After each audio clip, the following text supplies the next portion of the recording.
So another week has passed, and it is time to do another reflection on my last year of Sundays. And it's been a week since my trip to the beach, where not only I was able to enjoy time with my family, and an old friend came with us to the beach. So it was really nice to spend time in communion with just people who are loved and positive and just like adding and enriching my life in various ways.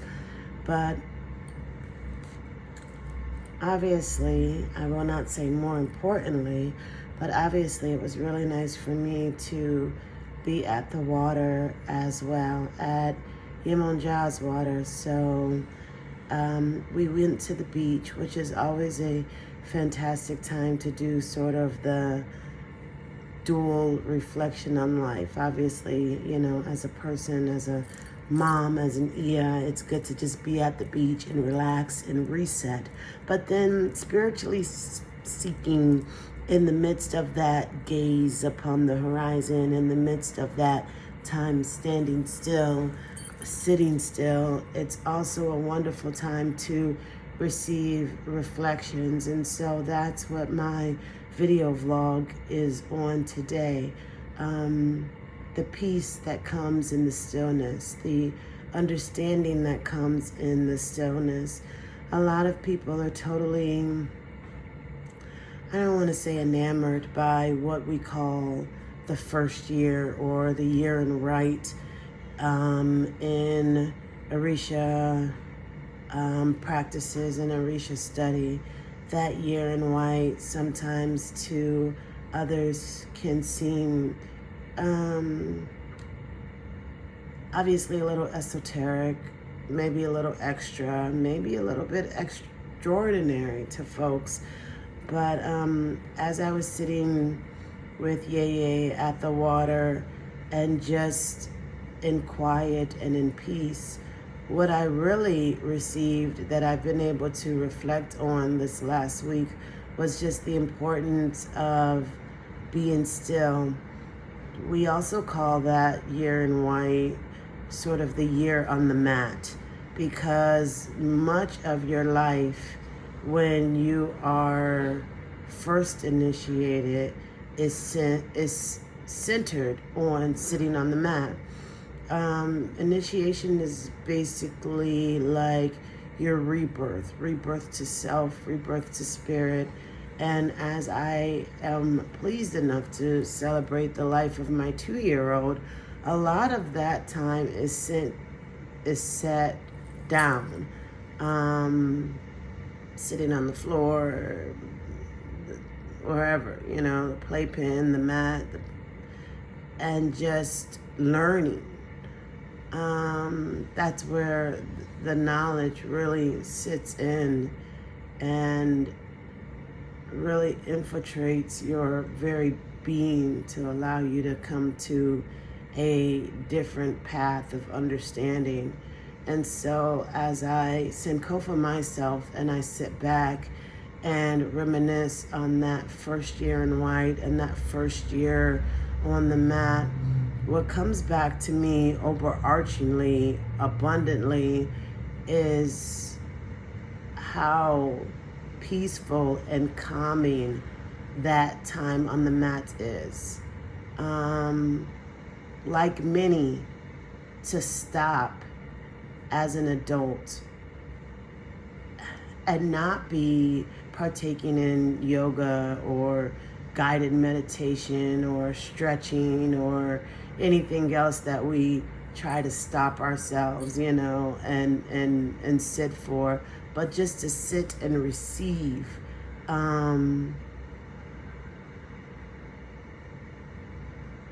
Didn't start out easy, to be quite honest. You have to learn how to center yourself, how to calm the hubbub in your head, as they say on Mind Yeti, how to become the pond, how to find that peaceful oasis in the midst of work and school and family and everything else that might pull you in one direction or another. But that's also where the blessings and the messages and the ability to hear self and distinguish self from spirit, and to be able to listen and receive the guidance and the insight, and the intelligence that's needed. And so this last week, since going to the ocean's edge, sitting in the sand, giving offering, it's been an amazing I don't want to say transformation, but it's been an amazing awakening as to how important that peaceful, still time is. It's not easy to find, right? These days, you know, we wake up and the hustle and bustle of the day sort of takes away. But what I've noticed in my own journey, as I sit back or sit still, is that as the days turn into weeks and the weeks turn into months, and now the months turn into years, the more that I discipline myself to be able to sit, generally early in the morning before the kids get going,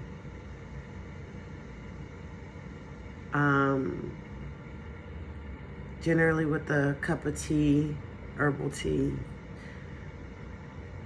a glass of water, my sage, my candles,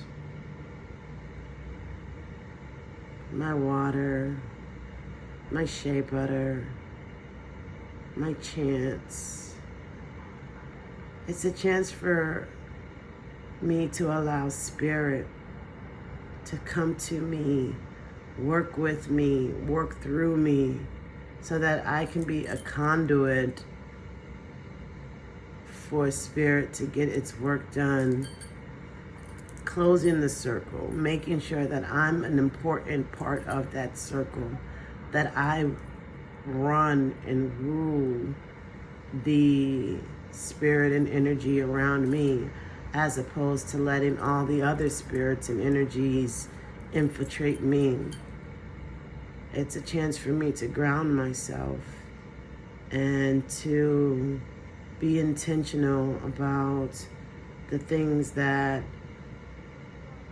I desire, I need, things that fall in line with my incarnate agreement, my vision, my needs, and dare I say my wants too.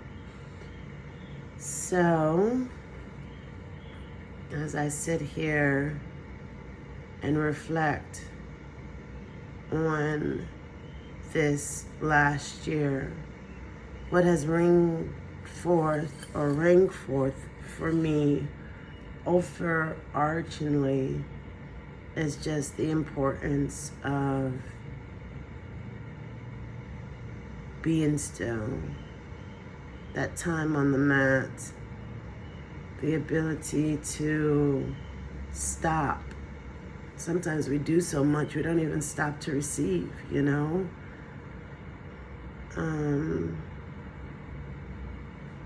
And just allow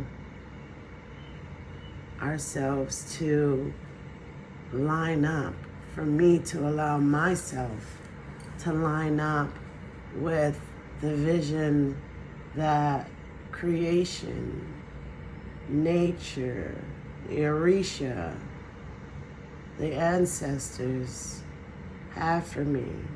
It's an intentional time. So, It was really beautiful.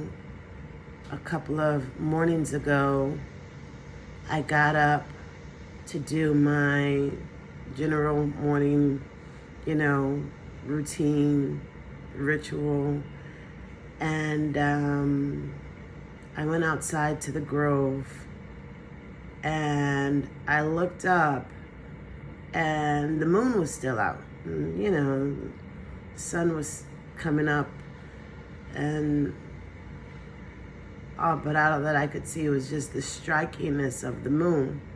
So after I did my prayers, I decided to do my yoga outside, and it sort of brought full circle, as I bring this video full circle, the importance of Yeye Yemonja, Yemonja Olodo, the great mother, the consummate mother, she who started out in the Ogun River and let her waters flow through to the oceans and the tributaries and travel across the ocean here to the United States as to where we are as part of the diaspora, and how we get to sit at her water's edge.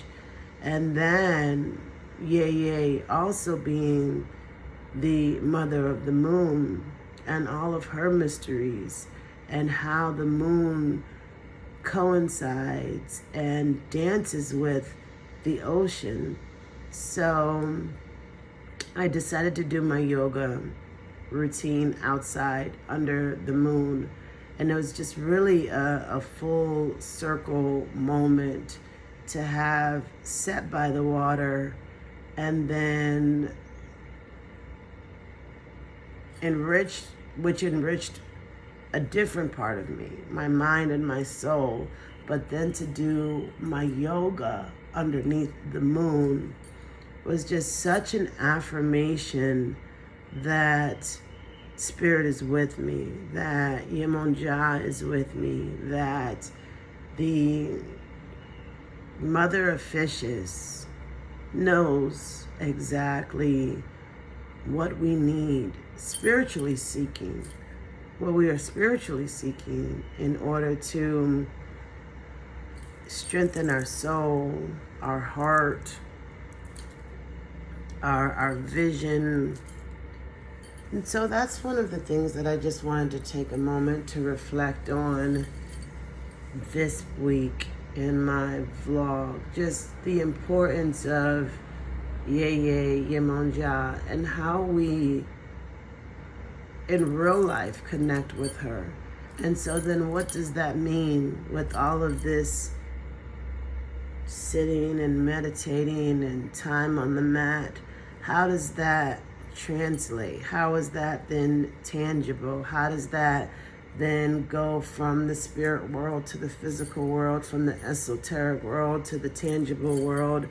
It comes in, and I wish I could just show a picture, in how I manifest as a daughter of Yemonja, as a Omo Yemonja.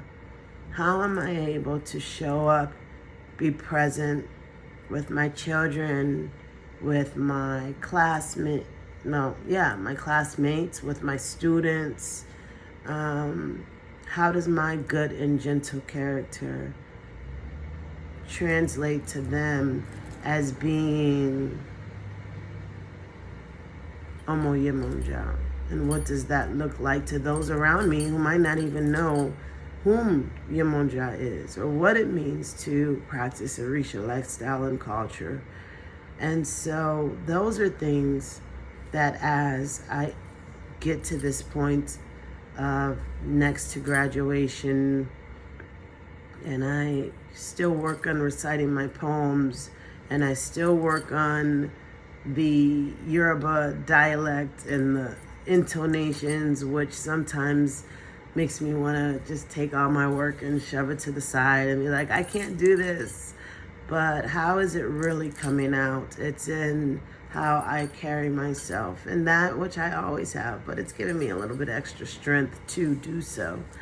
So that is my vlog for the week, and I am going to stop that right there and just, reiterate for myself as I look back, maybe like 4 more years from now, and I'm like, okay, this is where I am now. Where was I 4 years ago?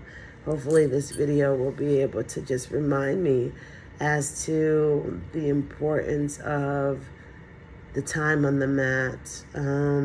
We called that the Ipalimo stage of being an Orisha devotee,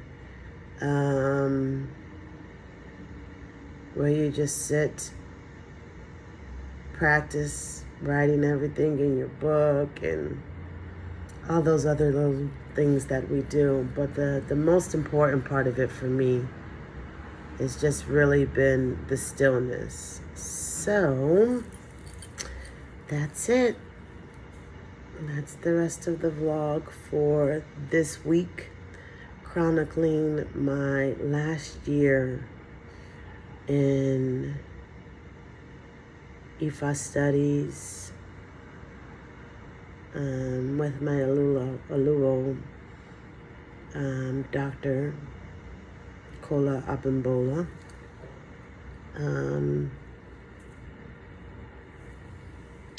Yeah, Ifa University. It's been an amazing experience, and